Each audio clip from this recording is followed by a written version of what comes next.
Bonjour, bonjour, bonsoir tout le monde. Comment allez-vous les amis? Nous sommes samedi soir. Samedi soir, samedi soir. Nous avons eu une semaine éreintante, pas très passionnante pour certains, pour certaines. On est là, on arrive en fin de semaine. On est posé. On est chez nous. On est dans le lit pour certains. On est en train de regarder la télé, tranquille. Voilà. J'ai Serge, justement, qui vient de nous rejoindre. Bonjour Serge, Michel Neff. Alors Serge, je tiens à te saluer, mais un salut de héros. Serge sort de l'hôpital. Je pense que tu es sorti. Je pense que je peux en parler parce que tu l'as dit publiquement sur Facebook, que tu étais atteint du Covid-19. Et tu as été, heureusement, tu as vaincu, entre guillemets, ce Covid-19. Tu es revenu à la vie grâce au traitement à la chloroquine du professeur Raoult. Je suis heureux, mon ami. Tu sais, pendant tout le temps où tu étais hospitalisé, où tu faisais tes lives, je ne disais rien. Je ne disais rien du tout. Je ne faisais qu'observer parce que je me suis dit, je veux lui parler quand il sera sorti. Et t'as vu le jour où tu as posté ta vidéo pour dire je sors de l'hôpital, à ce moment-là, je t'ai fait un petit mot pour te dire bienvenue parmi les vivants, bienvenue parmi nous. Voilà, donc bonsoir mon frérot, me dit Serge. Bonsoir, bonsoir, bonsoir. Tu as été fantastique, tu as affronté les choses avec calme, malgré la détresse que tu pouvais avoir. Et je te dis vraiment, voilà. Voilà, tu l'as battu pied à pied et tu en es sorti vainqueur. J'espère que la majorité des personnes en sortiront vainqueurs, elles aussi. Je dis bonjour à Mikey, DJ, Sophie Agodor, Cathy, Nora, Mikey qui est DJ. Et n'hésite pas à nous faire part si tu as des petites consignes, hein, Serge. Hein. On sait que tu dois être fatigué. Ne fais pas trop d'efforts quand même parce qu'il faut s'en remettre de cette maladie. Donc on t'envoie beaucoup d'amour. Je pense que toutes les personnes qui vont regarder cette vidéo vont t'envoyer énormément d'amour. On t'envoie énormément d'amour. Voilà. Donc, justement, je voudrais dire une petite phrase, parce que j'ai posté ça là tout à l'heure là sur ma page, sur mon mur. Je vais dire, et si on s'en allait parler, je te dirais ce qui me fait rêver. J'aime pas quand c'est trop carré. Il n'y a plus d'espace pour s'évader. Je suis là pour te faire. Je suis pas là pour te faire des films. J'ai juste besoin de la 3G. Donc ça, c'est une petite chanson qui est assez sympa. Je fais un petit peu de pub, hein, puisque c'est mon My Lovely Son qui interprète ça. Bon, ça c'est un petit essai. Il a d'autres chansons qui est assez bien. Alors, Serge nous dit traitement à la chloroquine et azithromycine. Donc c'est le cocktail qui t'a permis de te remettre sur pied parce que tu étais dans un état assez dépressif quand même, hein, au niveau, tu avais une grosse détresse respiratoire. Et c'est vrai que quand on te voyait coucher sur ce lit, toutes nos angoisses, tous nos peurs remontaient à la surface. Et on se disait, on peut être à ta place. Et vraiment, c'était chaud dans les chaumières. Et c'est vrai que on a l'air d'être comme ça, à croire qu'on est invincible et qu'on peut tout vaincre, on peut être, on est des indestructibles. Mais pourtant, toi, tu es quelqu'un quand même qui a pratiqué les arts martiaux, certains types de sports. Eh ben, pourtant, il est tombé sur toi et il a failli te ravir à nous. Mais grâce à Dieu, grâce à la chloroquine et à la zithromycine, tu es avec nous et tu nous regardes. Je t'envoie encore plein de bisous, plein de love Et je demande à tous ceux qui sont avec nous aussi de t'envoyer plein de bisous et plein de love. Voilà, donc je disais, le petit mot que je dis là, que j'ai dit tout à l'heure, et si on s'en allait parler, je te dirais ce qui me fait rêver. Voilà. Donc j'aimerais bien parler ce soir de... On pourrait parler des traitements et tout, hein. Enfin, on va voir dans quelle direction ça part. On pourrait parler du traitement, de la chloroquine, de ce qui se passe aujourd'hui. Mais j'avais décidé de parler d'autres choses, d'un sujet un peu sociétal et d'humain. C'est la régression de l'humain dans la société occidentale. Parce qu'avec tout ce qui nous arrive, avec tout ce que nous vivons en ce moment, on voit quand même que le sens de l'humain s'est perdu et on essaie de savoir pourquoi, à quel moment ça s'est passé et comment ça a pu se passer. Donc je m'aide avec une petite étude qui a été faite par Patrick Junier là-dessus et qui va nous aider à mieux comprendre un peu cette situation. Alors pour pouvoir comprendre cette situation de régression de l'humain dans la société occidentale, il faut déjà définir et comprendre qu'est-ce que l'humain et comment être humain. Donc, ce qu'il faudrait savoir, c'est que pour répondre à cette question de l'humanité au quotidien, surtout dans notre société, dans la société contemporaine, on va regarder ça sur quelques aspects qu'on pourrait juger être pertinents. Donc, on va définir ça en plusieurs points. Il y a tout d'abord le fait de pouvoir prendre son temps. Pour être humain, il faut prendre son temps. Vous voyez, quand on dit ça, on a l'impression que c'est quelque chose d'assez étonnant quand même comme réponse. Prendre son temps, c'est être humain. Ben oui, puisque ça prend à contre-pied la vitesse imposée qui est la norme de notre vie contemporaine. Vous avez bien vu que tout le monde est pressé. On est tous pressés, on n'a pas le temps de se poser.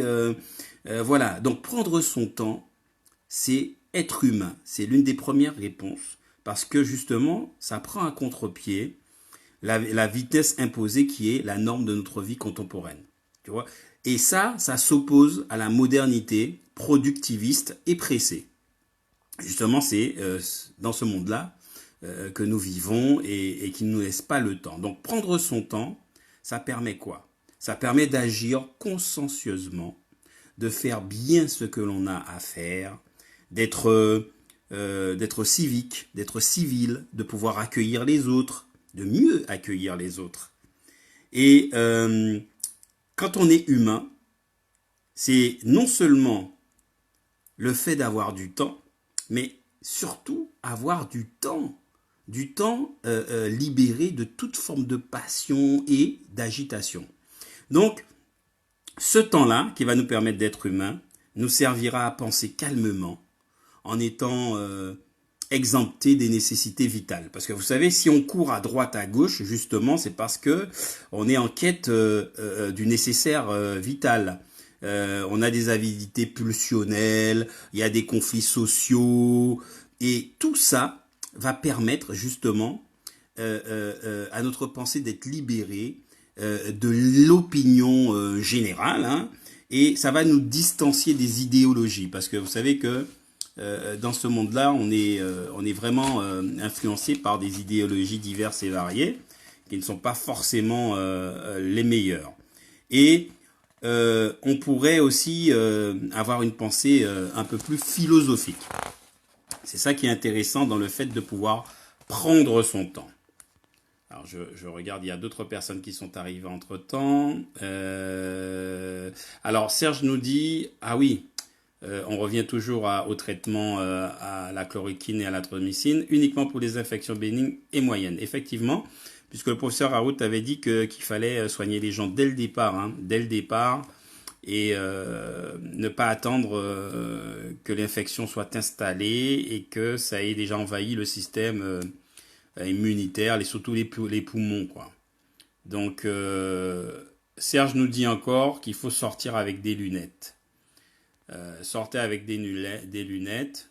Il nous adresse je vous adresse tous ma bénédiction. Azithromycine, c'est antibiotique. Serge, faites gaffe, j'ai eu infection sévère sans détresse respiratoire. Donc voilà, ok. Donc tu n'as pas eu de détresse respiratoire, mais tu as eu une infection sévère. C'est assez paradoxal quand même, voire même contradictoire. Mais l'essentiel, c'est que tu t'en sois sorti. Donc il me dit bisous mon frérot. Oui d'accord, bisous Serge, repose-toi bien. Et de toute façon, j'espère qu'après le confinement, on pourra se voir, on se fait une bonne bouffe. Je suis cuisinier, c'est moi qui préparera la bouffe. Et on va fêter ça. J'espère qu'on sera tous là et qu'on sera tous vivants, comme on dit. Cathy nous dit bonsoir, bon rétablissement à vous. Donc Serge Carty te dit de te rétablir. Donc il y a Jean-Luc qui vient d'arriver. Serge nous dit il faut replacer l'humain au centre des considérations. Tout à fait. Serge nous dit encore la rentabilité à tout prix a occulté la valeur de la ressource humaine au bénéfice de l'industrie. Encore raison. Donc il me dit oui tu as raison. Ensuite nous ne devons pas nous déconnecter de notre biorhythme, de faire des pauses effectivement. Et Christine qui nous dit qui vient d'arriver bonsoir la joyeuse compagnie. Et Serge Michel nous dit non. Donc ça, c'était par rapport à ce que je disais. Mais je continue. Je continuais là-dessus. Donc je disais. Alors Serge nous dit encore, oui, les sportifs de haut niveau compensent parfois le déficit respiratoire. Oui, tu répondais à la question, je disais que tu pratiquais les arts martiaux et malgré tout, tu as eu un problème. Donc effectivement, les sportifs de haut niveau ont l'habitude de respirer, de contrôler leur souffle. Et malgré ça, il y a des sportifs de haut niveau qui sont décédés suite au Covid-19. Hein. Donc vraiment, il faut vraiment faire attention, se protéger, masque, gants, lunettes, des protections aussi sur les chaussures, parce que moi je porte des surchaussures, vous savez les surchaussures bleues qu'on a dans les hôpitaux.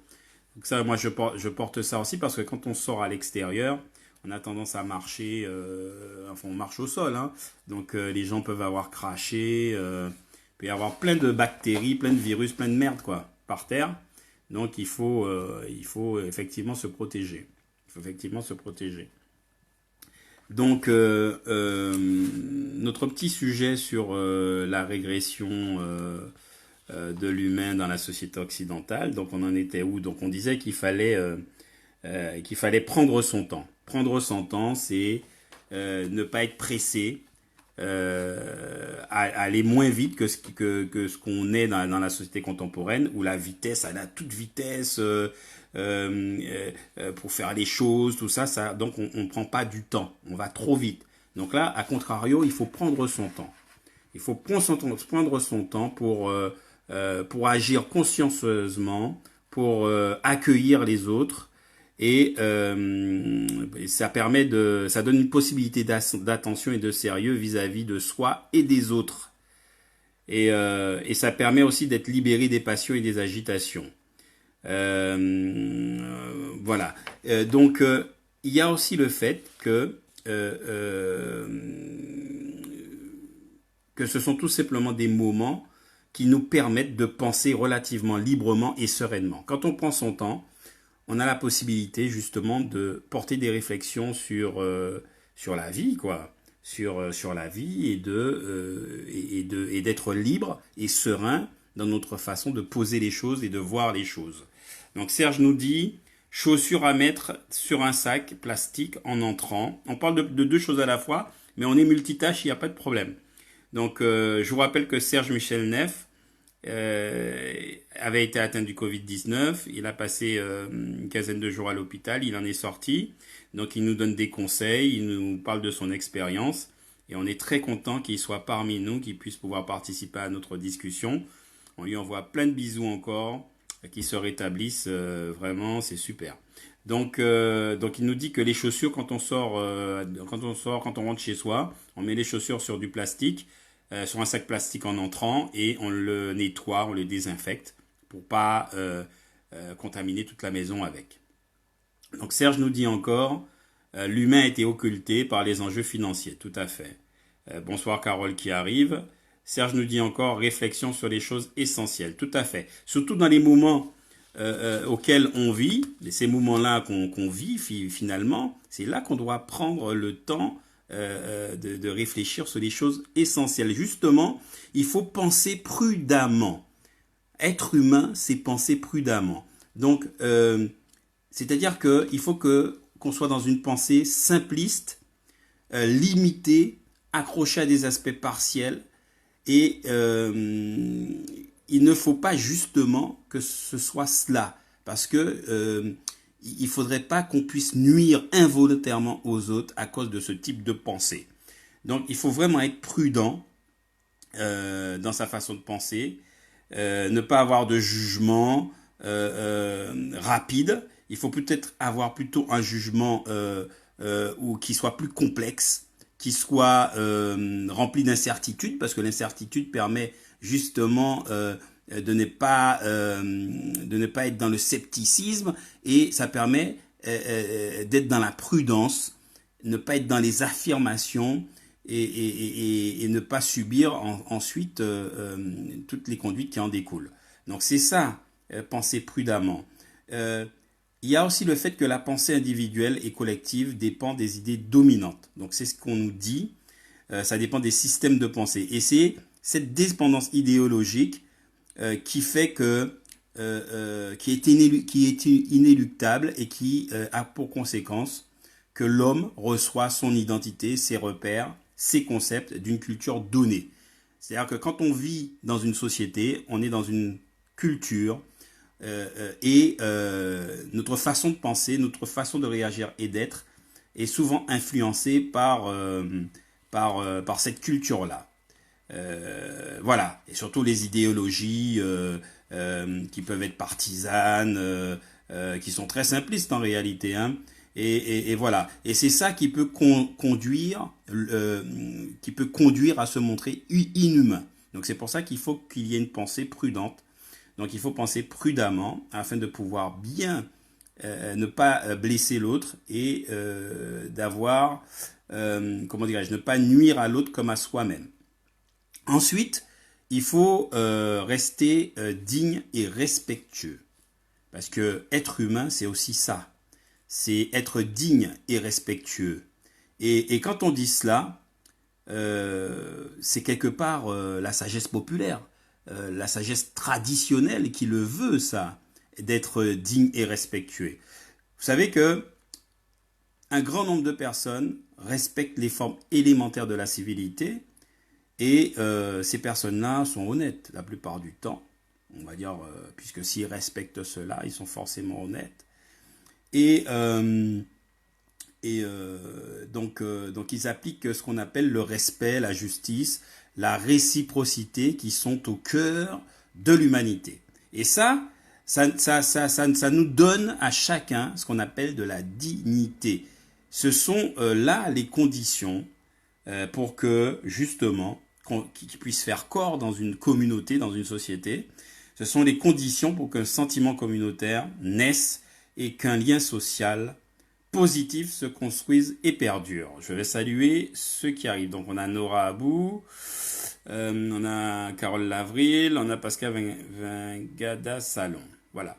Donc, rester digne et respectueux, c'est respecter tous ces principes. C'est le respect, justice, réciprocité sont au cœur de l'humanité.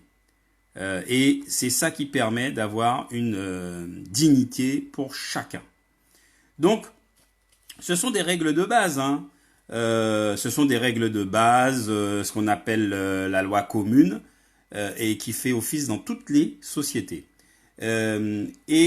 Justement, on peut résumer ça très facilement. On peut le résumer par 3 principes. Donner, recevoir et rendre. Ce sont des règles, hein, ce sont des règles de la vie commune qui s'apprennent. Comment ça s'apprend? Ça s'apprend par l'éducation, les amis.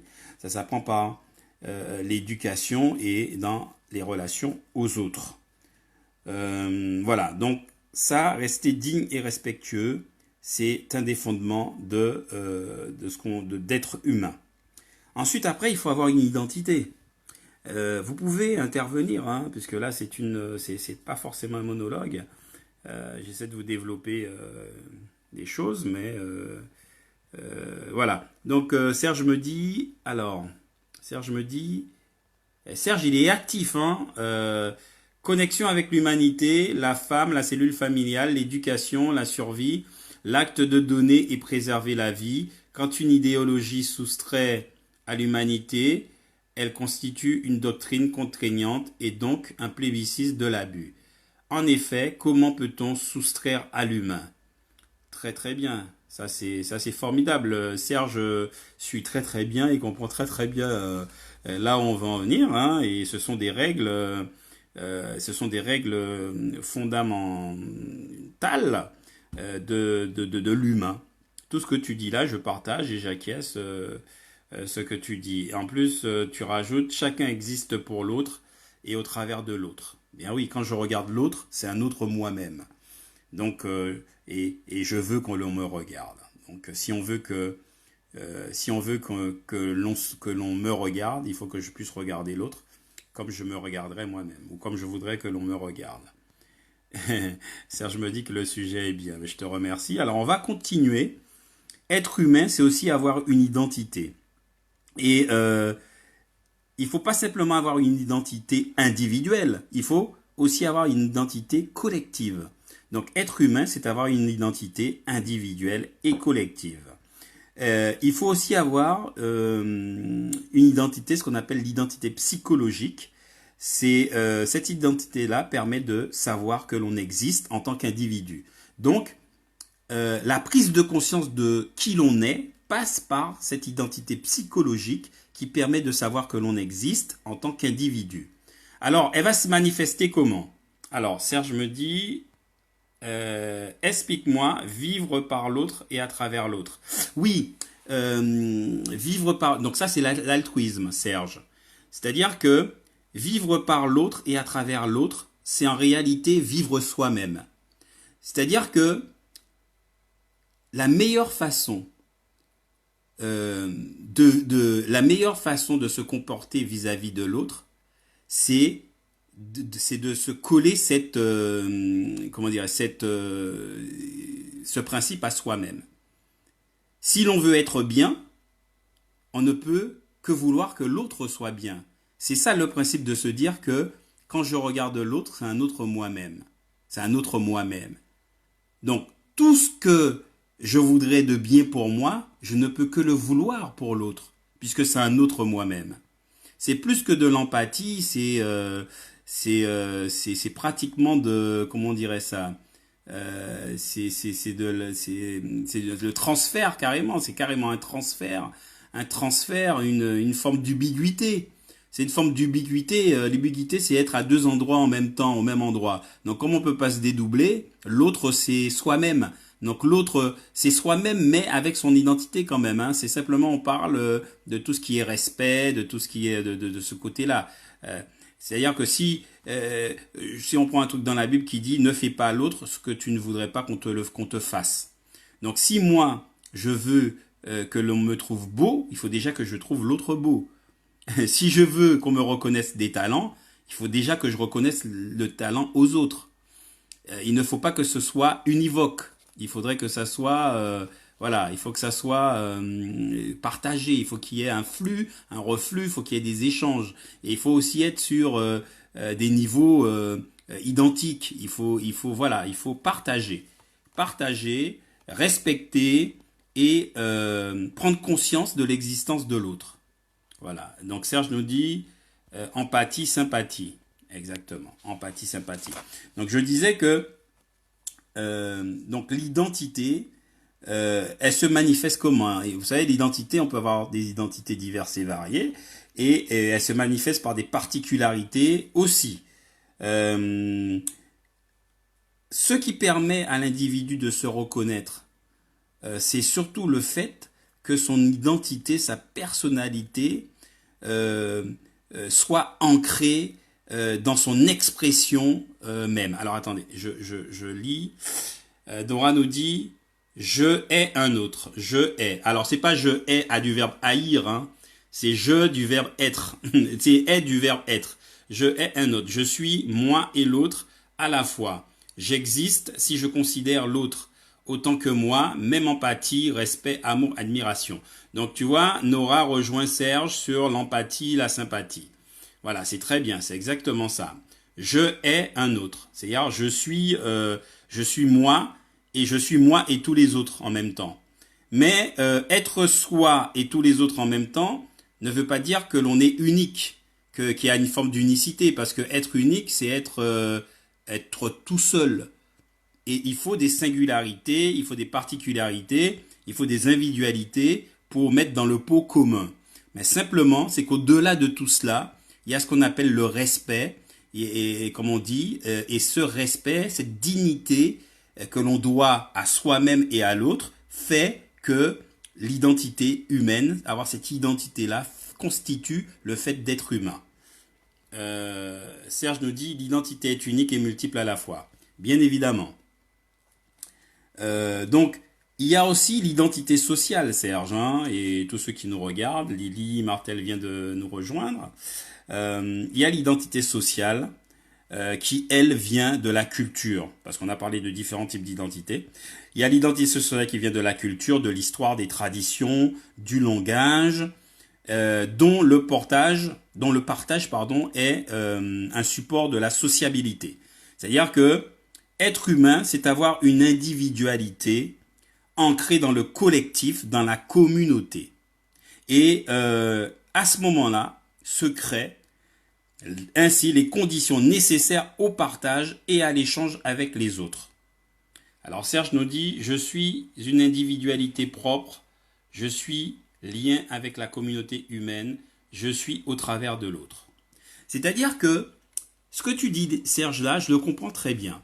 C'est-à-dire qu'en réalité, il faut qu'on considère que quand on regarde un miroir, c'est-à-dire pour que les gens comprennent bien, quand on regarde un miroir, soit le miroir est sans teint, à ce moment-là, il n'y a que son reflet, et là on est dans le narcissisme, on est dans l'individualité, mais néfaste, quoi, la mauvaise individualité, ou soit le miroir reflète et reflète et permet de voir l'autre côté. Le miroir peut refléter et peut être transparent et permet de voir l'autre rive.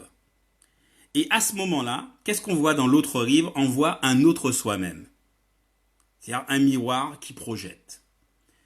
Hein, il vaut mieux avoir un miroir qui projette qu'un miroir sans teint. Et justement, l'autre que l'on voit de l'autre côté, qui reflète, donc c'est un espèce de reflet, eh ben cet autre-là, c'est l'autre que l'on voudrait qu'il soit comme nous. Donc, quand on va contempler l'autre à travers le miroir, quand on se regarde, on se dit, ah, il est beau, il est ceci, il est cela, il est cela. Donc, l'autre et un autre soi-même porte toutes les qualités que l'on considère que l'on a.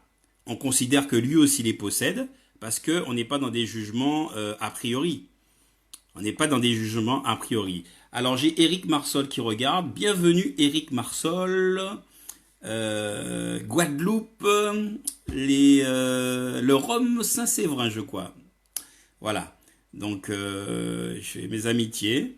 Donc je disais, l'identité sociale vient de la culture, de l'histoire, des traditions, du langage.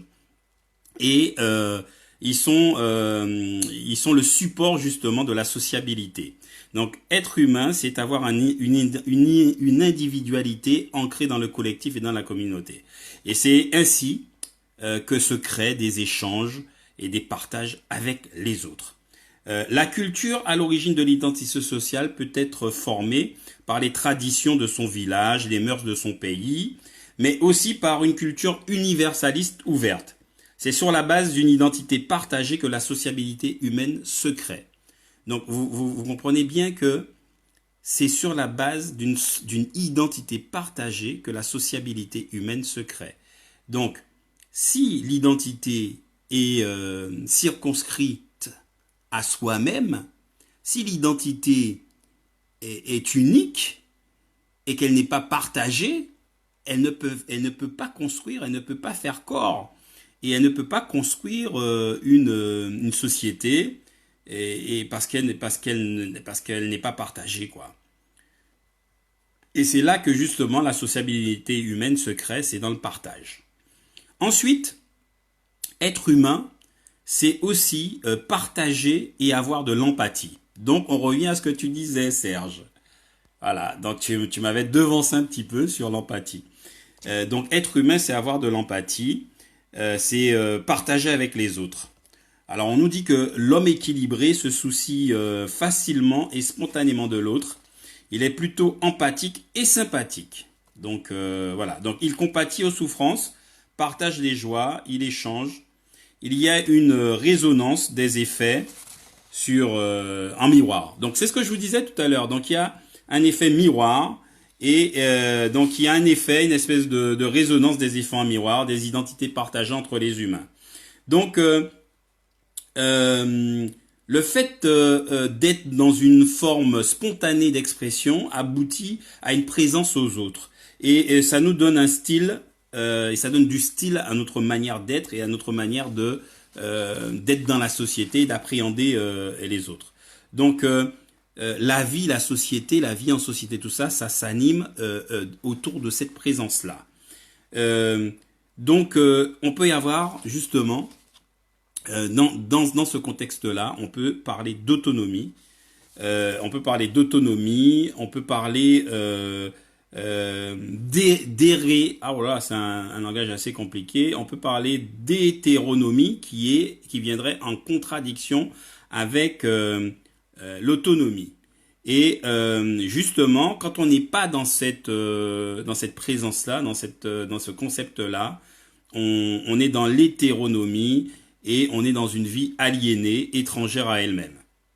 Donc c'est une vie qui est plutôt robotisée. Je vous demanderai de faire référence à une vidéo que j'ai faite il y a peut-être 3 semaines sur qui sommes-nous et que serons-nous dans la société de demain. Et donc on est étrangère. Donc c'est une vie qui serait étrangère à elle-même, robotisée, un style s'il manifeste l'humanité d'un individu, nourrit les autres. Leur apportant une présence vivante. Donc, vous voyez tout ce qu'il faut pour être humain et c'est pas terminé. Il y a encore des déclinaisons dont on va parler encore. Donc, je lis. Serge Michel Neff. L'identité sociale répond à des conventions sujettes à caution dès lors que l'on parle de société du profit. L'identité sociale ancestrale était représentative du statut traditionnel et impliquait l'inclusion ou l'intégration de l'individu. Aujourd'hui, on a des identités sociales qui révèlent un abus d'égocentrisme et du déni du droit d'exister de façon équitable d'autrui. On est dans une politique d'exclusion. Ben, on est dans une politique d'exclusion, pourquoi? Parce que on veut absolument aussi, parce que tu dis intégration, mais on veut absolument déconstruire l'autre pour pouvoir le reconstruire dans une nouvelle nation. Par exemple, l'étranger qui arrive, on cherche plutôt à le déconstruire, donc il doit abandonner qui il était pour pouvoir se reconstruire dans la nouvelle entité. Et c'est vrai que s'il n'y arrive pas, justement, on est dans une politique d'exclusion alors qui se met en place. Voilà. Donc, être humain, c'est être relié à ceux qui nous entourent et tenter de les comprendre. Donc, être humain, déjà, on voit que ça n'a rien à voir avec une société. C'est une valeur qui est supérieure. C'est une valeur qui est encore supérieure. Parce que être humain, c'est être relié à ceux qui nous entourent et tenter de les comprendre. Donc, quand je dis que ça n'a rien à voir avec une société, peut-être que j'étais trop vite. C'est ce que je voulais dire, ça n'a rien à voir avec un diktat. C'est-à-dire qu'on vous impose quelque chose dans une société qu'il faut rentrer comme ci, comme ça. Non, il faut être relié à ceux qui nous entourent et tenter de les comprendre. Donc si on doit tenter de les comprendre, on ne doit pas leur imposer quoi que ce soit. Ça doit se faire de manière progressive et il faut qu'il y ait une acceptation des deux parties. Il me semble. Alors, bienvenue à Steph. Christine, bonsoir. Christine me dit, l'essence même humain est d'être empathique et sympathique dans l'altruisme le plus abouti. Steph me dit, salut Kant, salut Steph. Ça c'est vrai en France, mais pas dans d'autres pays. Oui, parce que bon, les sociétés humaines ne sont pas identiques, hein. Les sociétés justement se développent en fonction de leur comment dirais de leur environnement et de leur sociologie propre. Serge nous dit, l'aliénation, c'est une érosion du discernement et de la conscience fondamentale. On fonctionne par code et formatage.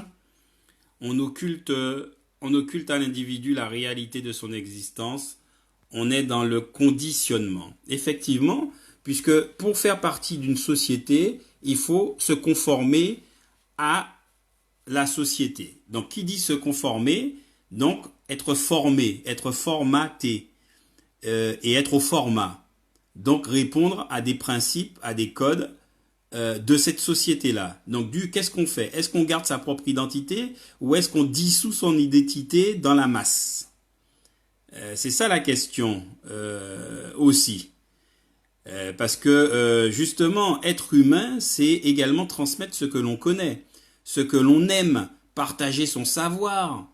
Et ce partage se manifeste dans les réseaux de l'entraide traditionnelle de proximité ou créés par les liens familiaux ou encore ceux nouveaux issus du web, comme on est en train de faire là maintenant. Donc il y a de multiples façons justement de se connecter. Et c'est pas forcément le formatage strict, tu dois faire comme ci, comme ça, comme certaines personnes de partis politiques veulent nous faire croire, qu'il y aurait une espèce de monolithique d'intégration, et que c'est comme ça et pas autrement. C'est assez complexe, je l'avoue, mais c'est assez intéressant d'en débattre. Et je pensais pas que ça aurait intéressé le monde, mais voilà, mais je trouve ça assez bien. En tout cas, Serge, je te remercie de ta contribution, hein. Alors Serge me dit, on peut parler d'instrumentalisation des êtres. On va en venir. La France ne souhaite qu'une seule et même communauté, quelle que soit ton origine, c'est oublier l'humain justement. Et Nora nous dit, on ne peut vivre en dehors de la société, mais cela n'empêche pas d'avoir une conscience libre et indépendante. Steph nous dit, et c'est d'ailleurs pourquoi l'intégration ne marche pas. Christine nous dit, l'altruisme est une qualité innée chez l'humain. Oui. Serge nous dit, le formatage est souvent subliminal et attaque l'inconscient collectif. Mais le formatage, effectivement, il peut être subliminal, mais dans notre société, il est très concret, le formatage. Parce que par l'éducation, quand on va à l'école, on sait que l'école, l'éducation, elle est là pour former des ouvriers, des cadres et des dirigeants. Donc, l'école est le premier lieu de formatage de l'individu pour la société. Et on va bien voir que chaque personne issue d'une classe va être formatée en fonction de son origine de classe. Donc, il y a un formatage qui est déjà fait par l'éducation, hein, par l'école. Dès le départ, on vous apprend à obéir, à ne pas dire non, voilà. Donc, on vous conditionne bien comme il faut et ça donne ce qu'on a aujourd'hui, que si tu es fils de professeur, tu deviendras professeur. Si tu es fils d'ouvrier, tu resteras ouvrier. Si tu es fils de riche, ben, tu seras rentier, etc., etc. Bien évidemment, ça a bougé au fil des siècles, on va dire, parce qu'il y a eu ce qu'on appelle la mobilité sociale. La mobilité sociale, c'était la possibilité pour une classe d'ouvriers de devenir professeur, ou d'une classe de professeur de devenir cadre, d'une classe de cadre de devenir dirigeant. Donc, il y a eu cette mobilité sociale qui a fonctionné un certain temps, qui aujourd'hui, en 2020, enfin 21e siècle, n'existe plus. Là, on n'a plus que deux classes, celle des riches et celle des pauvres. Et ceux qui essaient justement de s'en sortir. Et c'est là qu'on voit que justement le formatage, il est bien et bien là parce qu'il y a de moins en moins de rébellions. Pourtant, on a eu les gilets jaunes, mais les gilets jaunes Ça a marché un certain temps, mais très vite, on a vu que la population ne suivait pas vraiment, quoi. Il y a toujours ce qu'on appelle les 80-20. Sur les 80-20, c'est sur 100%, on a 20% qui agissent et 80% qui regardent. Donc, et pour les 20% agissants, on a ce qu'on appelle la brigade anti-émeute, donc qui arrive à les contrôler parfaitement. Voilà la situation dans laquelle on est dans notre société, où on est formé. Ça, c'était pour répondre à Serge. Euh, il faut aussi savoir comment justement cette humanité euh, et cet humanisme qui va en découler va se réaliser. Pour que cela puisse se réaliser, il faut qu'il y ait des conditions. Il faut être libre déjà et civilisé. Donc, on dit que être humain demande d'être libre au sein d'une société civilisée. Hein? Il ne s'agit pas de liberté abstraite, comme on pourrait croire, c'est-à-dire de poser un acte absurde indéterminé, mais de la liberté concrète de pouvoir faire face, de pouvoir faire ce qui a été énuméré, de tout ce qu'on a parlé depuis tout à l'heure, c'est de pouvoir mettre ça en application. Euh, il s'agit d'être libre de prendre son temps, comme on a dit, libre de penser, libre de rester digne, libre d'exprimer son individu, son identité, qu'elle soit sociale ou individuelle, de partager avec les autres. Et c'est cette liberté-là, parce que là, c'est la liberté concrète là, dont on parle. C'est cette liberté concrète qui demande une société qui ne soit pas totalitaire, Serge. Il faut pouvoir être humain dans une société, garder cette humanité. Il faut pouvoir garder toutes ces prérogatives, hein, libre de penser, libre de prendre son temps, libre de rester digne, libre d'exprimer son identité individuelle et sociale, de partager avec les autres.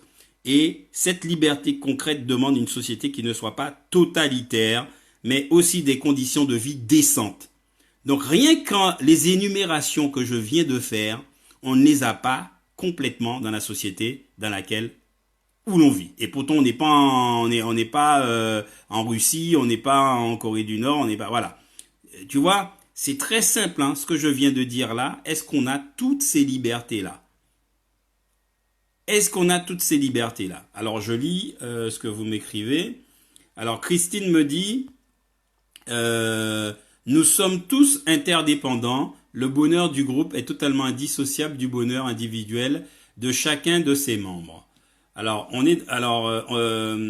me dit, on est dans un système qui occulte l'entendement et ce que l'individu a de plus précieux, la conscience. On nous distille de faux référentiels comme des cadres, comme cadres ou canons intellectuels de référence. C'est une forme de colonialisme subtil qui permet de canaliser les masses au bénéfice de la politique. Voilà, c'est une forme d'ingérence intellectuelle, une forme d'ingérence intellectuelle qui nous oriente et qui nous dirige de manière consciente ou inconsciente à faire ce que l'on veut ou ce que l'on ne veut pas d'ailleurs.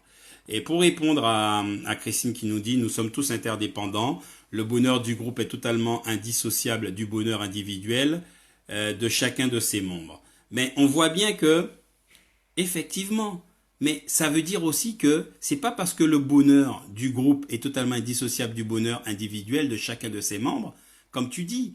Le problème, c'est que dans une autre société, on a plusieurs groupes. Il y a le groupe des pauvres, le groupe des moins pauvres et le groupe des super riches.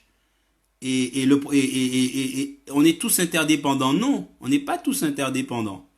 Parce que le groupe des riches n'est pas dépendant de... Il peut s'affranchir de nous quelque part.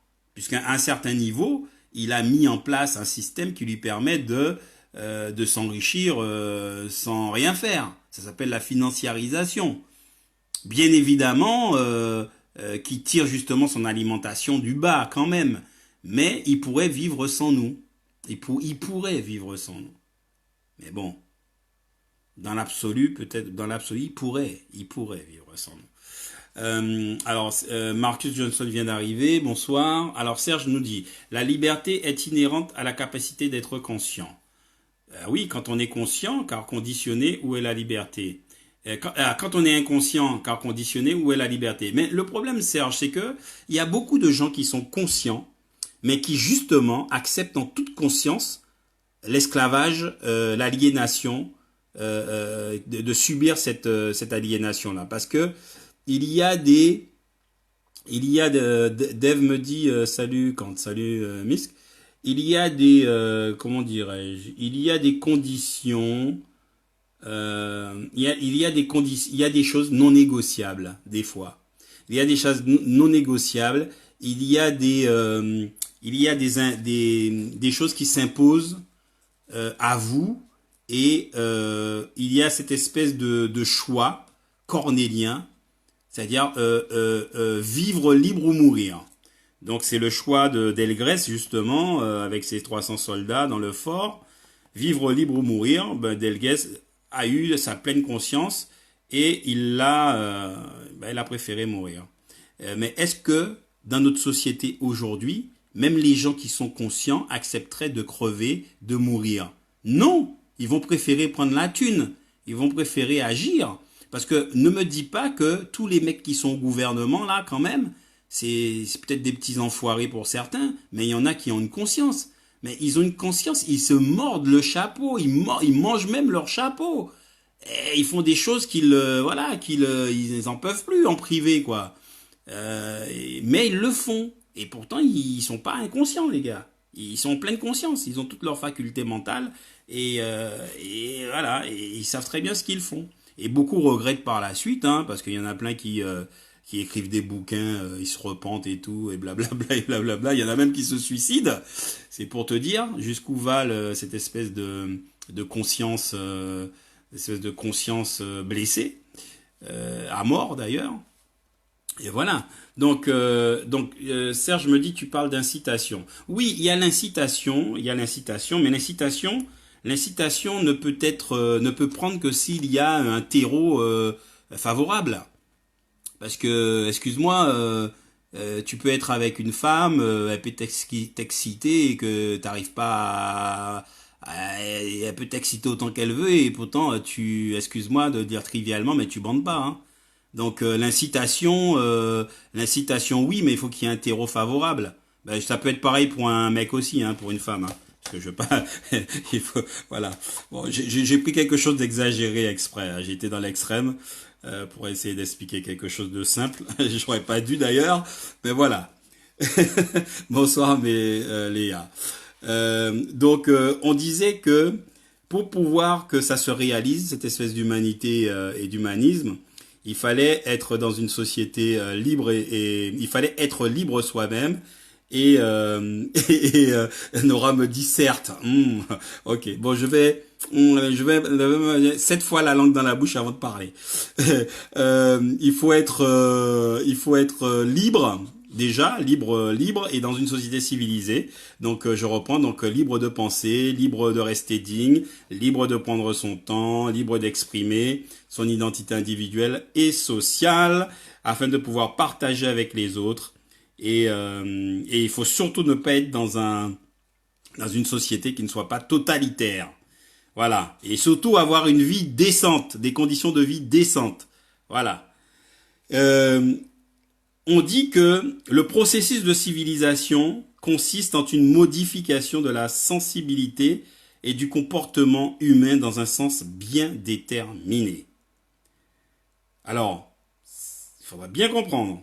Le processus de civilisation consiste en une modification de la sensibilité et du comportement humain dans un sens bien déterminé. Ce qui veut dire que ce processus viendrait de ce que l'interdépendance entre les hommes donne naissance à un ordre spécifique qui, à l'époque moderne occidentale, donc on a fait remonter ça au début du XVIIe siècle, a mené à un adoucissement des mœurs. L'humanisme, idée née de la Renaissance, puisque l'humanisme est né à l'époque de la Renaissance, c'était l'époque des Lumières d'ailleurs, et il y a une citation de Jean-Jacques Rousseau, donc je cite la citation en 1762, en 1762, attention, hein, et qui disait « Homme, soyez humain, c'est votre premier devoir ».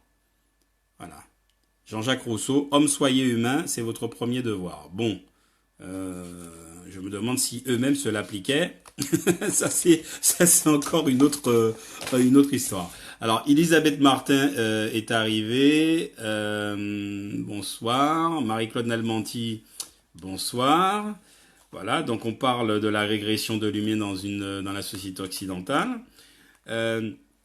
Donc voilà, donc on a parlé du côté qui fait que l'humanité pouvait s'exprimer et dans quelles conditions l'humain pouvait s'exprimer dans une société civilisée. Maintenant, on va voir les points de la régression de l'humain, les aspects par lesquels voilà, ça pourrait se produire, enfin se démontrer. Donc tous les aspects par lesquels, donc on a parlé tout à l'heure hein, des différentes choses. Donc tous les aspects par lesquels nous avons essayé de caractériser une attitude humaine sont actuellement en régression. Donc tout ce dont on a parlé auparavant, on constate qu'il y a une régression dans la vie quotidienne de tous ces aspects-là. L'hyperactivité provoque des incivilités, des négligences, oblige à bâcler les tâches, rend dans la vie quotidienne, rend indisponible. On a affaire à ce qu'on appelle la techno-bureaucratie, qui sacrifie le respect de chacun à la réglementation et à la rentabilité. Ben, c'est ce qu'on voit aujourd'hui hein, dans notre société avec le gouvernement. Là, on voit qu'on a une équipe de techno-bureaucrates qui font des choses, qui sacrifient tout à la rentabilité. D'ailleurs, c'est peut-être pour ça qu'on a cette problématique. Et là, c'est très bien expliqué, puisqu'on a la problématique des hôpitaux. Aujourd'hui, on est dans une crise épidémique du coronavirus terrible. Et pourquoi on est dans cette situation-là? On ne peut donner ni de masques, ni de gants, on ne peut pas faire de tests, de dépistage, on n'a pas assez de lits pour pouvoir hospitaliser les gens, on n'a pas assez de respirateurs, parce que qui dit lit, qui dit respirateur, faut avoir les deux. On a certains éléments qui montrent que justement la régression de l'humain commence aussi par ça. C'est dans une société qui provoque des incivilités, des négligences, qui oblige à bâcler les tâches et qui rend indisponible. Donc c'est la société des technobureaucrates qui sacrifie le respect de chacun à la réglementation et à la rentabilité. Donc les rivalités entretenues par la compétition économique aussi, sportive, éducative, tout ça, ça brise le partage et l'entraide. Pourtant, facteur d'efficacité et de bonnes relations entre les personnes. Parce que, justement, on est dans un challenge permanent. On est dans une compétition permanente et justement, dans une société humaine où l'humain est essentiel, justement. On a dit tout à l'heure que c'était le partage et l'entraide. Et là, on n'est pas du tout là-dedans, puisqu'on est dans une société où les compétitions économiques, sportives, éducatives brisent le partage et l'entraide. Et voilà, donc il y a une insuffisance de la valorisation de la culture commune et des valeurs morales, et tout ça laisse un grand vide. Donc ce qui fait qu'aujourd'hui, on a des inégalités socio-économiques qui ressurgissent, et il y a un sentiment d'injustice, alors qu'il faudrait un sentiment de justice qui est indispensable au lien communautaire. Donc, ça fait partie de la régression. Donc, c'est l'autre partie. Il y a aussi des causes sociales. Donc, on a dit qu'il y avait l'économie et la bureaucratie. Donc, à ce moment-là, on va parler de choses un peu plus complexes, qui est ce qu'on appelle le libéralisme politique, le libéralisme économique, qui sont pas du tout la même chose. Il faut distinguer les deux, même s'ils sont liés, hein. Parce que le libéralisme, lorsqu'il est principalement économique, il devient beaucoup moins libéral et très peu soucieux de l'humain. Donc voilà. Donc il y a un exemple pour caricaturer tout ça. Il y a un exemple parfait, c'est la dictature de Pinochet. Donc on apprend ça comme exemple avec les néolibéraux de l'école de Chicago. Bon là, c'est peut-être un peu plus complexe. J'aimerais bien quand même que Ça sera un peu plus accessible quand on discute, sans préjuger hein, de ceux qui sont là. Serge me dit la conscience inutile est une inconscience de fait. La conscience rejoint la responsabilité. Si je suis reclus à une irresponsabilité consciente, je fais un déni de ma conscience et je suis et je alors excuse-moi si donc tu me dis car j'ai voilà alors je reprends hein. La conscience inutile est une inconscience de fait. La conscience rejoint la responsabilité. Si je suis reclus à une irresponsabilité consciente, je fais un déni de ma conscience et je suis donc un inconscient de fait. Car j'ai assujetti mon entendement au bénéfice de basses motivations qui remettent en cause les fondamentaux de mon humanité. On est bien dans une régression de l'humain. Le partage est le pilier de toute société. La prédation et l'ambition pathologique, c'est tout le contraire. Sauf Serge qu'il y en a qui le font en pleine conscience, justement. Il y en a qui sont inconscients volontairement. Parce que être inconscient, c'est une forme d'excuse aussi. On évoquera l'inconscience. Parce que bien souvent, il y a des gens qui font des conneries et puis ils vont dire oui, c'était une forme d'inconscience. Je ne m'en rendais pas compte finalement. Voilà, je suis conscient aujourd'hui et si c'était à refaire, je le referais pas. Donc, effectivement, il y a de vraies inconsciences. Il y a des gens qui sont inconscients et qui sont d'ailleurs de bonne foi inconscients. Je ne sais pas si on peut accoler les deux. Mais il y a aussi des inconsciences calculées. Il y a des inconsciences calculées qui est du fait de la nature même de celui qui la pratique. Voilà. Donc c'est assez complexe. Alors Nora nous dit la compétition sportive brise l'entraide, dis-tu. Le sport a pourtant des valeurs inverses. Oui, la compétition sportive brise l'entraide, dis-tu. Le sport a pourtant des valeurs inverses. Il faut pas confondre l'esprit et la lettre. Comme on dit. Il ne faut pas confondre l'esprit. Il y a l'esprit et la lettre. La compétition sportive dans l'esprit, c'est superbe. Ah, esprit de compétition, voilà, c'est Coubertin, c'est super, on participe. Mais derrière cela, on constate quoi? On constate qu'il y a un vrai acharnement, de vrais calculs. Il y a des gens qui, pour gagner, trichent. Il y a des gens qui, pour gagner, va jusqu'à faire envoyer des gens mettre en difficulté l'adversaire avant qu'il participe. Il y a des gens qui payent. Il y a des gens, voilà. Donc, le sport a des valeurs inverses, effectivement. Mais le sport, quand ça devient une compétition, enfin, un sport si c'est à but non lucratif, si tout le monde participait, sans avoir de récompense sonnante et trébuchante, déjà, on aurait une autre population, déjà, et on verrait tout de suite que là, l'esprit serait respecté. Aujourd'hui, la compétition sportive est devenue comme une forme de marché boursier où les sportifs valent de l'or. On a des Mbappé, on a des Messi, on a des Villander, on a eu des McEnroe, des Noah, on a eu des grands sportifs qui génèrent tellement d'argent, les retransmissions valent tellement d'argent, les gens se battent pour pouvoir retransmettre ça à la télé devant des millions de gens, ça génère tellement d'argent que finalement l'esprit a été perverti par la lettre.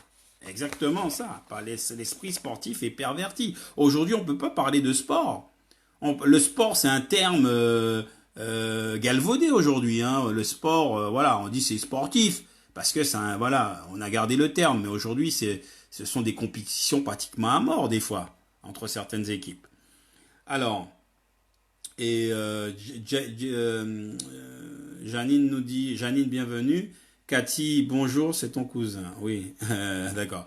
Mais Cathy, elle me connaît déjà. Cathy, bonjour Janine.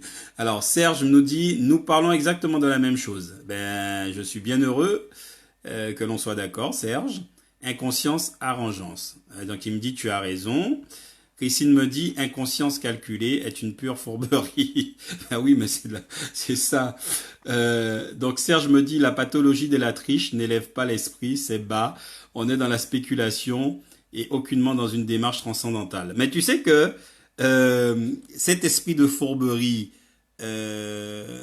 a pour certains valeur exceptionnelle, puisque des personnes que l'on embauche par rapport à leur esprit machiavélique, leur façon de traiter des affaires, de mettre en place des systèmes, eh ben, on les paye très cher pour cela. C'est pour ça qu'on débauche les grands pontes de l'industrie.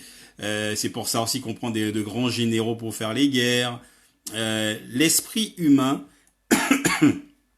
est quelque chose de formidable, mais il peut être formidable dans les deux sens, dans ce qui est bien et dans le mal. C'est-à-dire que, en réalité, ce sont les revers d'une même pièce, puisque de toute façon, le bien et le mal, c'est la même chose. Ce sont des degrés.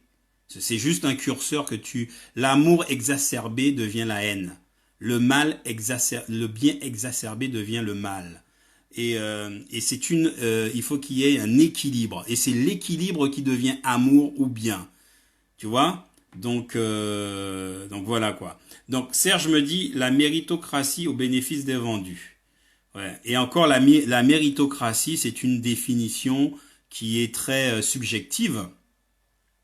Parce que la méritocratie, dans ce qu'on a vu, les personnes qui avaient des légions d'honneur ou des choses comme ça, ou voilà, il y avait des trucs, on se demande où était le mérite hein, pour certains.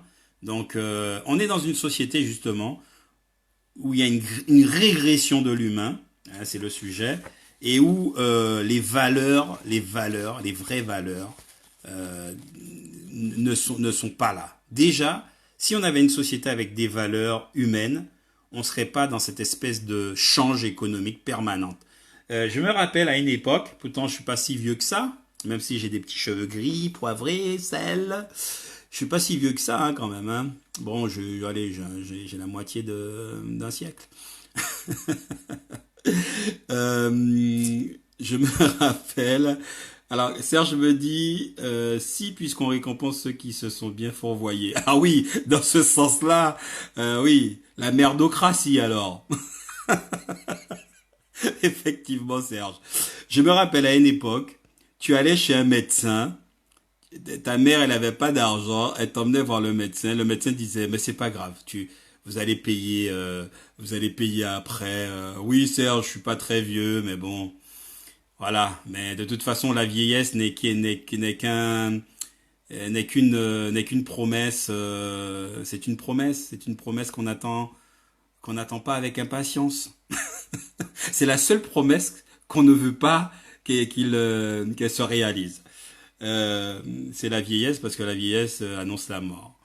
Et avant, on avait des systèmes où on allait, donc ce qui était fondamental, et je parle des gens qui avaient des principes, hein, on allait chez le médecin, on pouvait ne pas payer tout de suite. Ils soignaient les gens correctement, pareil.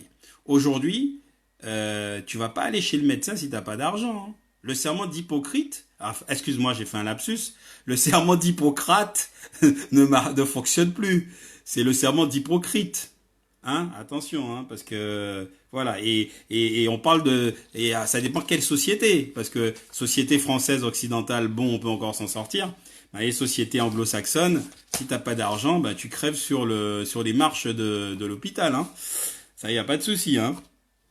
Alors Serge me dit, si, oui, on répond, oui, puisqu'on récompense ceux qui se sont bien fourvoyés, donc les merdocrates. Là, mais c'est la merdocratie.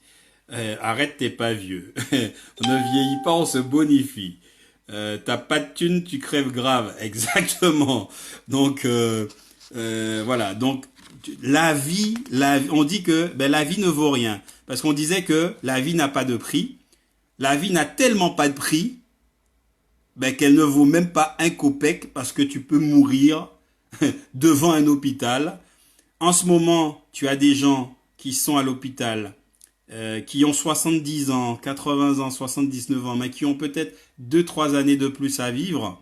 Parce que pour les jeunes, ils disent, les gens qui sont moins vieux, ils vont dire, oui, elle a 80 ans, elle a assez vécu, voilà, bon, voilà, on va l'envoyer tranquillement, aller voir, hein, on va l'envoyer voir les ténèbres, il n'y a pas de souci. Mais ces gens-là, à n'importe quel âge, on a un désir de vivre. On a un désir de profiter encore un peu. Et ça, c'est dégueulasse. Parce qu'aujourd'hui, euh, aujourd'hui, on a le droit de vie ou de mort, quoi. On est devenu Dieu, quoi. Les hommes sont devenus des dieux après avoir combattu Dieu et après s'être fourvoyés. Donc ils veulent prendre la place de Dieu. Ils manipulent les génomes, la génétique, ils font tout. Se sont devenus des dieux, quoi.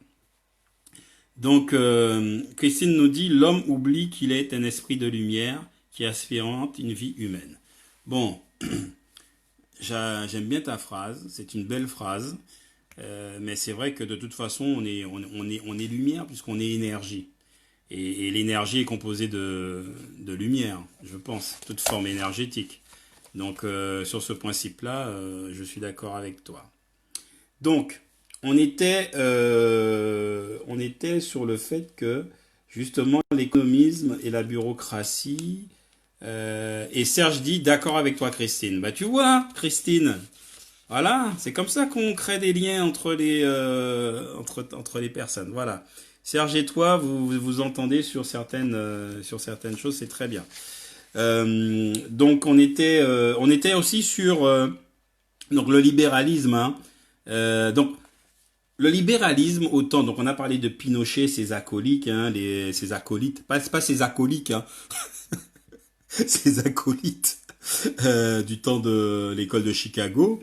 Il y a aussi le fait qu'il y a eu cette espèce de libéralisme politique au temps des Lumières qui voulait imposer des limites à l'emprise de l'État. Ça, c'était peut-être un libéralisme soft. Il voulait imposer des limites à l'emprise de l'État, des églises et de la tradition afin de protéger la liberté individuelle, disait-il.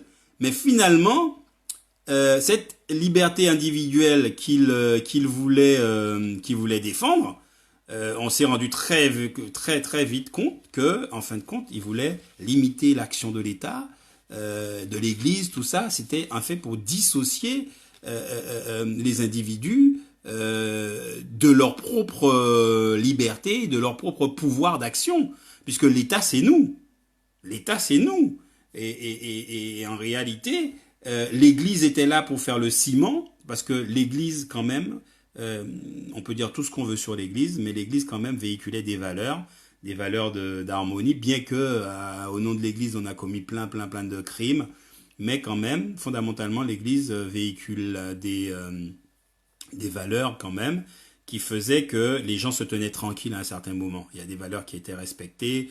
Honore ton père et ta mère, ne tue point, pas d'adultère, enfin bref, ne vole pas. Enfin, il y avait des principes et que si on les transgressait, on avait cette espèce d'épée de Damoclès qui disait qu'on serait jugé dans l'au-delà. Donc, comme la civilisation occidentale a très peur de la mort et que pour eux, ils ont des principes de vie après la mort, d'expiation des fautes et des choses comme ça, de purgatoire, de choses comme ça. Donc il y a beaucoup de crimes qui n'étaient pas commis parce que l'homme qui était dans la religion était retenu justement par ces conditions-là. Aujourd'hui, on constate qu'il y a un effondrement de l'Église. Il y a des crimes de plus en plus innommables et les gens n'ont plus de retenue. Donc, il y avait quand même quelque chose qui était préservé avec l'Église. Donc, on va aller un peu plus vite. Alors, Serge me dit, la conscience est la preuve de l'existence de lumière. Sans conscience, pas de lumière. Mais la conscience, c'est le on. Hein? Quand on appuie sur l'interrupteur, on, c'est la conscience. Donc, quand on appuie sur l'interrupteur, hop, il y a de la lumière. Et l'inconscience, c'est le off. Mais un truc qu'il faut... Alors, c'est un truc qui est très intéressant. Le on, c'est la lumière. Donc, ça veut dire quand on appuie sur l'interrupteur, on met on, donc il y a de la lumière. Et quand on fait off, on éteint la lumière, on est dans le noir. Donc, on est dans l'inconscient. Mais c'est pas parce qu'on est dans l'inconscient que les choses ne continuent pas à se dérouler. Simplement, les choses se déroulent. On est dans la même pièce, on est dans l'obscurité. Mais toutes les choses qui sont dans la pièce continuent d'exister. Et s'il y a des gens qui marchaient, s'il y a des choses qui se passaient, ça continue à se passer. Simplement, c'est qu'on n'en a pas conscience parce qu'on est dans l'obscurité. Et c'est ça qui est très intéressant entre dans l'inconscient et le conscient. Ouais, le Fiat Lux, c'est le Fiat Lux, c'est le fameux que la lumière fut. Lux, c'est lumière. Et que la lumière soit et la lumière fut. Il me semble que ça doit être ça, si je ne m'abuse. Donc, sur la régression justement de... Tout à fait, merci. Sur cette espèce de régression de l'humain, on va aller un peu plus vite. Hein. Là, donc, on va dire qu'en réalité, la façon dont sont traités les hommes dans l'entreprise change. Parce qu'il y a aussi cette façon aussi de traiter l'homme dans cette espèce d'économie de marché aussi. Et nous sommes passés d'une vision humaniste où l'individu était considéré comme un être de relation à une vision matérialiste où il est devenu une ressource à optimiser. L'individu lui-même est considéré comme une sorte de matière première de la production de biens fongibles, remplaçables après usage. Nous serions dans une vision de gestion de l'homme à flux tendu, un homme devenu un simple objet. Et qu'est-ce qu'on peut y voir comme conséquence ?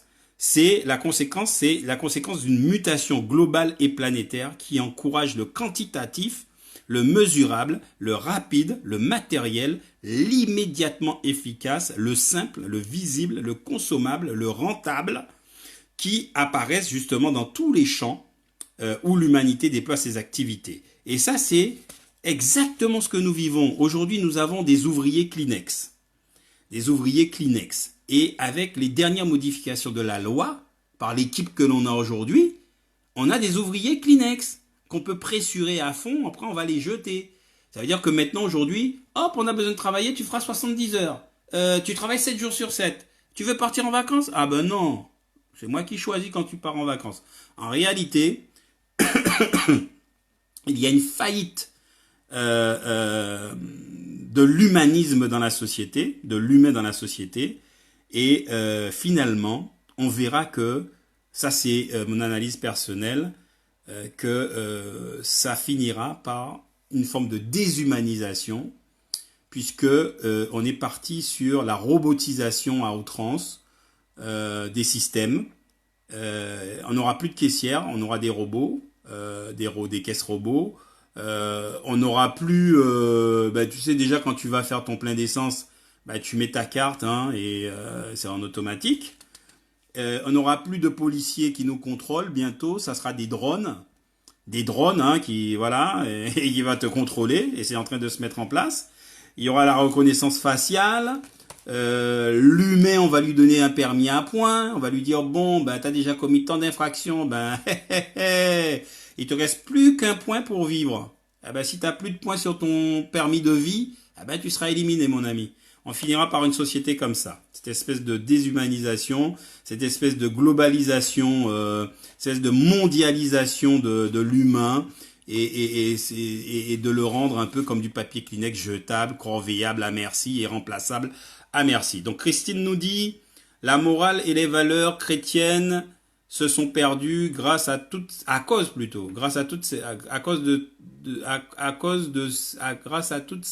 pseudo-philosophes qui ne réchauffent pas. Tu penses à qui? Donne-nous des noms. Alors, Serge me dit, esclavage nouvelle version. Tout à fait.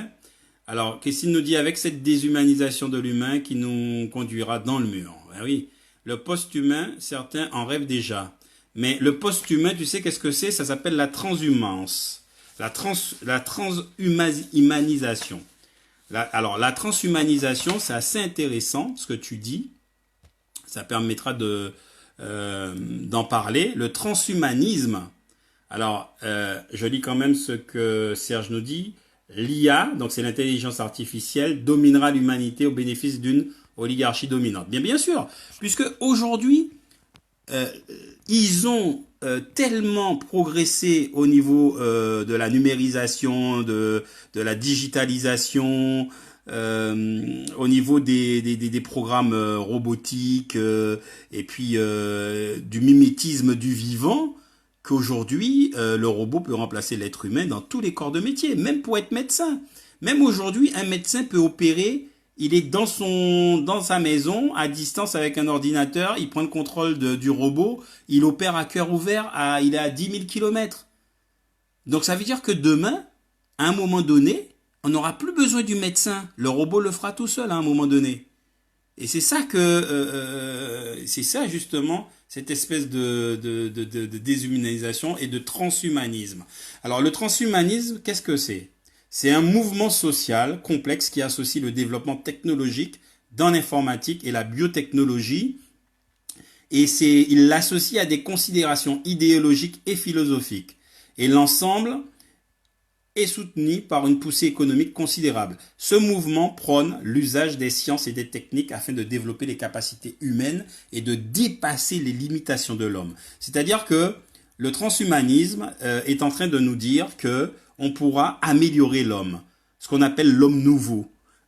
L'homme nouveau ne sera pas simplement un homme fait de chair et de sang, ne sera pas simplement un être organique. Il sera peut-être une forme de symbiose entre la machine et l'homme. On peut très bien considérer que l'homme nouveau puisse avoir un cerveau humain, et un corps de fer, un corps machine, par exemple. Voilà, ça pourrait être ça, l'homme parfait. Voilà. Et aussi, si on est capable de le faire, ça sera aussi l'homme qui obéira au pied et à la lettre, hein. Donc c'est très effrayant, le monde de demain. Et quand j'ai entendu le président de la République dire que le jour d'après, il faudra en tirer toutes les conséquences, je me suis dit, oulala, le mec il dit déjà que le jour d'après, il faudra en tirer toutes les conséquences, et qu'il commence à détricoter tous les codes de travail, tous les machins, tous les trucs comme ça. Il y avait une société où les gens n'ont plus de droits, où on est carrément du travail forcé, quoi. Parce que quand on doit travailler 60 heures, 70 heures, qu'on ne peut pas prendre les vacances comme on veut, on peut travailler 7 jours sur 7. Voilà, on est dans quel monde? On est dans un monde, justement, où on n'est pas libre, ce qu'on disait au départ, où on n'est pas libre de prendre son temps, on n'est pas libre de penser, on n'est pas libre d'être digne, d'avoir sa propre dignité, et on n'est pas libre de partager avec les autres. Et voilà, et on devient dans un monde qui va devenir totalitaire. Et c'est ça qu'on nous réserve, le monde d'après Corona. Je vais lire quand même. Serge me dit, on est déjà dans l'intelligence quantique. Oui, je reviens sur ce que tu viens de dire là. Je réponds à Nora. À chaque époque, son évolution, il suffit à l'homme de poser les limites de l'acceptation selon la morale et déontologie de son époque. Ah ben écoute, s'il doit le poser suivant la morale de son époque, excuse-moi, les vieux, ils vont pas faire long feu, hein. Parce que déjà la morale de notre époque, il y a Corona, on liquide les vieux, pas de respirateur. Alors tu veux un respirateur, t'avais qu'à être plus jeune. Allez, hop, crématoire. Voilà. Voilà. Mamie, ton beau cadeau. Voilà, tu vas aller souffler tes bougies d'anniversaire. Voilà, t'auras même trop de feu. Alors, je dis ça, mais je dis ça de manière cynique exprès, hein. Christine me dit, c'est de la pure science-fiction. C'est pas de la pure science-fiction, hein, parce que tu sais que quand la science-fiction, rejoint la science, il n'y a plus de fiction. Ça devient de la science. Donc pour répondre à Serge, et Serge me disait, on est déjà dans l'intelligence quantique. Bien sûr, l'intelligence quantique, c'est quoi? C'est faire appel à l'infiniment petit. Et quand on fait appel à l'infiniment petit, c'est qu'on peut manipuler des processeurs, des choses hyper petits. Par exemple, on peut utiliser des nano molécules pour pouvoir guérir un patient, par exemple. Parce qu'il est tellement petit, infiniment petit, il peut rentrer dans un vaisseau sanguin, aller où on veut qu'il aille, et puis sectionner les choses. Par exemple, dans le cas des AVC, par exemple, on peut utiliser des nanos, comment on dit ça, pour dissoudre les caillots de sang, par exemple. Et aussi, ce qui s'est passé, c'est on utilise aussi ce qu'on appelle, dans le quantique, on l'allie avec les neurones, les neurones du vivant. Pour l'instant, on l'a fait avec des souris. Je pense qu'on l'a déjà fait avec l'être humain aussi. C'est qu'on prend des neurones de souris qu'on associe avec les processeurs quantiques, et on a un ordinateur qui fonctionne mais à une vitesse inimaginable, quoi. Voilà, un calcul qui prendrait peut-être 10 000 ans, il le fait en peut-être même pas en 5, en 1 heure, par exemple. Donc, si on associe le quantique avec des neurones humains, parce que la souris c'est quand même un neurone basique, mais un neurone humain ou des neurones, un complexe de neurones humains associé à du quantique, ben écoute, c'est même pas la peine quoi. C'est pas la 5G, c'est la 105, c'est la 105G quoi. Christine, voilà, Serge nous dit le macrobe, le macrobe a des discours pseudo-prophétiques et encodés. Le gars est en mission, mais pour qui il marche? Une bête à cornes. Des nanotechnologies. Bien oui, des nanotechnologies, Christine. Euh, eh ben, le gars, c'est un mercenaire. Le macrobe, comme tu dis là, c'est un mercenaire. Ce sont des gens euh, qu'on a missionnés justement pour une mission bien particulière. Et c'est pour ça que ces gens-là n'ont ni foi ni loi. Ils ne reculent devant rien. Regardez bien comment a été constitué ce gouvernement. Il a été constitué de personnes qui n'avaient rien à faire ensemble, mais que pour des raisons évidentes de gros sous, ont accepté de travailler ensemble. Parce que juste avant, ils se dénigraient tous entre eux. Tous disaient que l'autre était incompétent, il avait des jugements de valeur absolument effrayants, et pourtant, ils se sont mis ensemble pour travailler ensemble. Parce qu'on leur a confié une mission, et la mission c'est quoi? C'est de dissoudre la société telle qu'on la connaît aujourd'hui, de créer un choc. Ça s'appelle la stratégie du chaos, que Naomi Klein avait développé d'ailleurs. C'est une stratégie, parce que dans la stratégie du chaos, dans le chaos, parce que on dit, il y a une phrase qu'on attribue aux francs-maçons, on dit, ah merde, ad ordo ab chaos.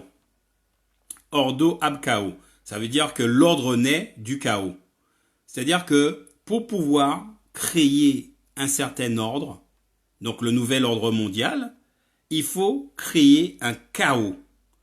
Et nous, on a l'impression, nous qui sommes des néophytes et qui assistons à cela, on se dit, ah oui, mais c'est du n'importe quoi, ils savent pas ce qu'ils font. Ils savent très bien ce qu'ils font. C'est nous qui savons pas ce que nous faisons. On dit qu'ils n'ont pas réussi. Ils n'ont pas réussi, ils font n'importe quoi. Mais eux, ils savent qu'ils ont réussi ce qu'ils voulaient faire. Eux, ils sont très bien dans ce chaos-là. Parce que c'est dans le chaos qu'ils arrivent à tout diriger. Regardez, on est dans un chaos pas possible. Ils arrivent à tout refaire au niveau des lois du travail. Ils ont réussi à faire passer toutes les lois. Alors qu'on est dans un chaos. Donc ça veut dire que Ordo ab chaos est en train de se mettre en place là en ce moment. C'est l'ordre naît du chaos. C'est le principe de base qui est établi. C'est du machiavélisme pur. Et le chef d'orchestre est un machiavéliste sort de ce corps. C'est un ressuscité le mec, tu vois. Voilà, c'est le mec il te tue en souriant quoi. Il te donne le baiser de la mort en souriant quoi. Il te tue, voilà. C'est ça la méthode occidentale. Il te tue avec le sourire. Serge me dit tu as raison. Christine me dit il nous réserve la même soupe à chaque fois. Sauf que la soupe elle est un peu périmée, hein, elle pue hein, cette soupe. Hein. Alors Christine nous dit diviser pour mieux régner. Mais le problème c'est que ça marche à tous les coups parce que alors, Serge me dit, tu as raison, t'as un chaos qui déboule, mon cher. Le big collapse des banques. Et oui, et il va falloir faire gaffe à ces économies parce que, voilà. Alors, on est arrivé sur ce sujet-là. Je suis obligé de m'adapter parce que je peux pas non plus imposer mon sujet. Mais ce qu'il faut savoir aussi, c'est que euh, la crise que nous vivons aujourd'hui, c'est une crise qui a bon dos, le coronavirus. Parce que au final, on verra qu'en France, après la période de crise, on verra qu'en réalité, en France, l'année dernière, 10 000 personnes sont mortes de la grippe, sans compter ceux qu'on n'a pas comptabilisés. Aujourd'hui, c'est vrai qu'on a un peu 4 500 morts du coronavirus, mais on est loin des 10 000 morts. On verra à la fin. On verra à la fin, voilà. Remarquez bien que tous les morts sont des morts de Covid. on dirait que le Covid-19 a fait une OPA sur toutes les maladies et tous les gens qui meurent en ce moment, ils meurent du Covid. Ils meurent plus de crise cardiaque, de machin, de trucs et tout, d'AVC, de machin. Ils meurent tous de Covid. C'est quand même assez curieux. Donc ça veut dire que la grippe saisonnière n'existe plus. Bon, il y a plein de trucs un peu bizarres comme ça. Et ça fait depuis 3 ans, 4 ans, on sait qu'il va y avoir un effondrement économique, qu'il va y avoir une crise comme pire qu'en 2008. Ça, on le savait. Le numéro 2 de la Banque mondiale l'avait annoncé. C'est un mec, c'est un Belge. Il avait annoncé qu'il y allait y avoir un effondrement économique en 2020. Et la bonne affaire que le coronavirus tombe à ce moment-là, ça permet de masquer l'effet de l'effondrement de l'économie mondiale, parce que justement, c'est un écran de fumée, comme tu dis Serge, qui permet de masquer l'incurie des gouvernements au niveau mondial. Ça veut dire qu'on est dans un système qui est arrivé au bout du bout. Parce qu'à chaque fois, on dit, il est au bout, il est au bout, il est au bout, et ça se relance à chaque fois, et ça se relance à chaque fois. Comme aujourd'hui, avant, quand il y avait ce problème économique, qu'est-ce qu'on faisait? On faisait une bonne guerre. On faisait une bonne guerre, on faisait tabula rasa, hein? Donc ça veut dire on faisait table rase des choses, on faisait une bonne guerre, et le vainqueur ou les vainqueurs, ils enlevaient les dettes, ils machin et tout, et ils recommençaient à zéro, ça repartait à zéro. Aujourd'hui, on peut plus faire de guerre comme avant, parce que la plupart des belligérants, la plupart des protagonistes ont la bombe nucléaire, peuvent faire très très mal, peuvent éradiquer des nations, des peuples, des choses comme ça, très simple, même s'autodétruire. Donc, on va agir différemment par des stratégies économiques et tout. Il se trouve que, justement, la Russie a engagé un bras de fer avec les Amériques en passant par l'Arabie Saoudite. C'est-à-dire que la Russie a fait descendre le cours de son pétrole à un prix tellement bas que même l'Arabie Saoudite, qui produit en grosse quantité, même s'il produisait 10 fois plus, ne pourrait pas combler le manque à gagner par la différence de prix. Parce que l'Arabie Saoudite s'est cru tellement fort en disant oui, nous on a les meilleures réserves du monde, il n'y a pas de problème, on est là. Ah ben Poutine, qui est c'est un mec très très fort quand même, un très très fort stratège, ben lui il a misé sur les prix. Et là où il a gagné, c'est que la Russie n'a pas que le pétrole pour se développer comme économie. Tandis que l'Arabie Saoudite n'a que le pétrole.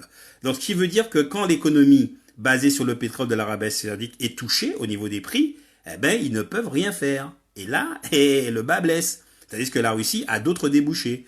Donc, ce conflit qui existe depuis un certain temps aussi explique aussi tout ce qui se passe. Alors, je sais pas, bon, on va pas rentrer dans des trucs, on va pas s'égarer. Mais je vous explique un petit peu enfin, je fais le diaporama.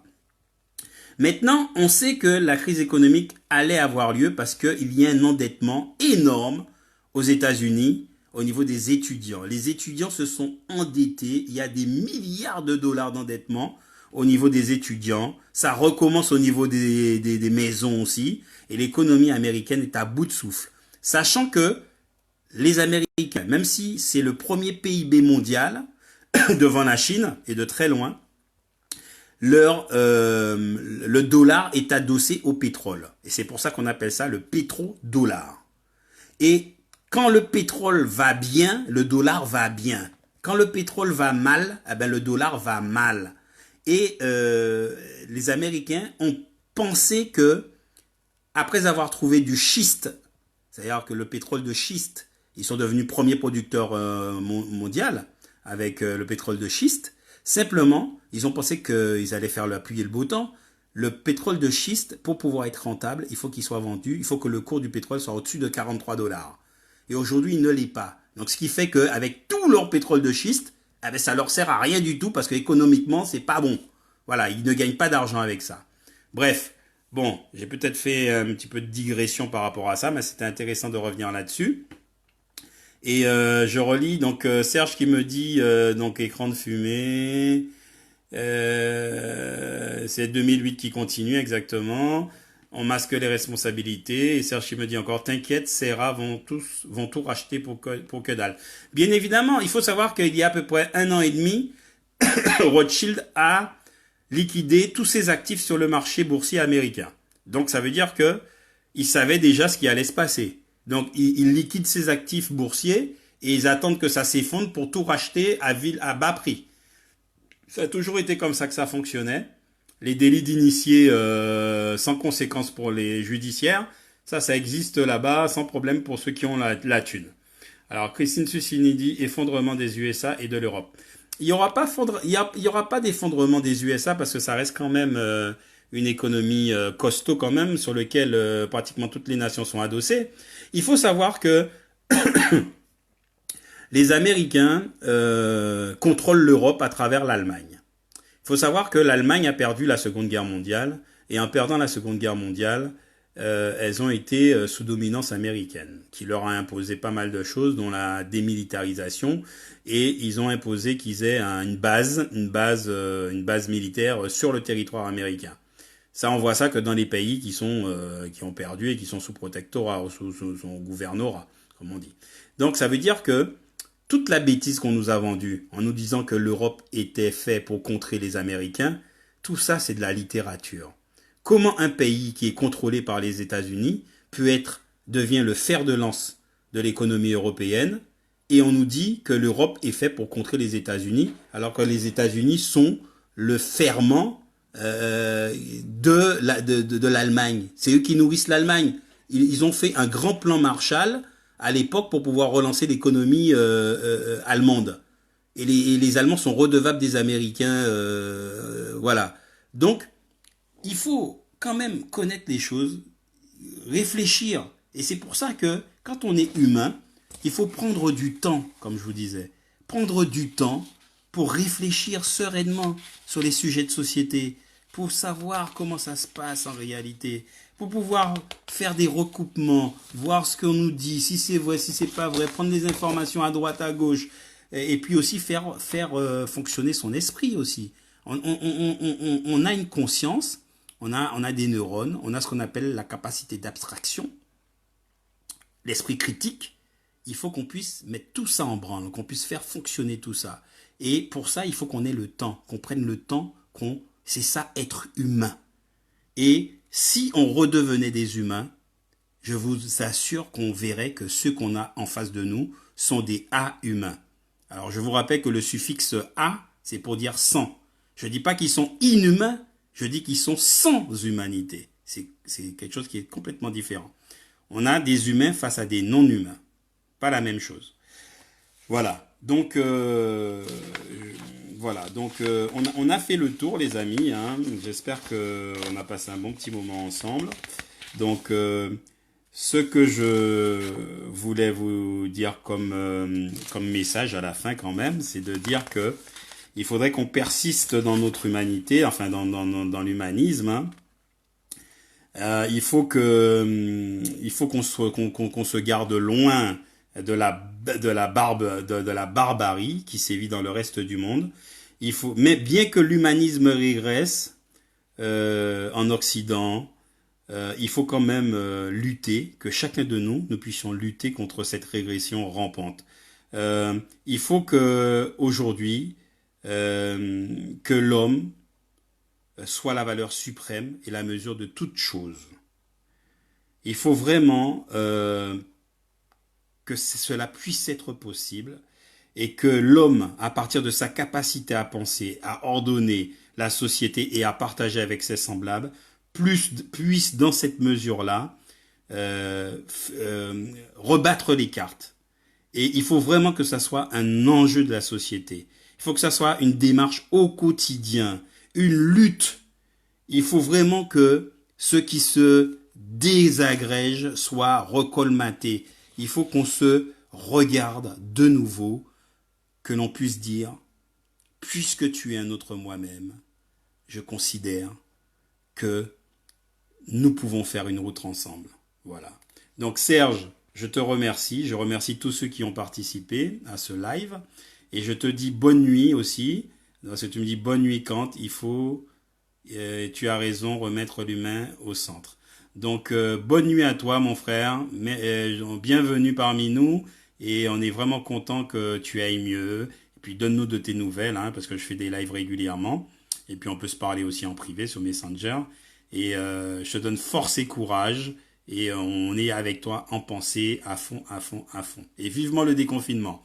Je vous souhaite une très bonne soirée les amis. Voilà, je vous souhaite une très bonne soirée. Dormez bien. Je vous aime et je vous dis à très bientôt.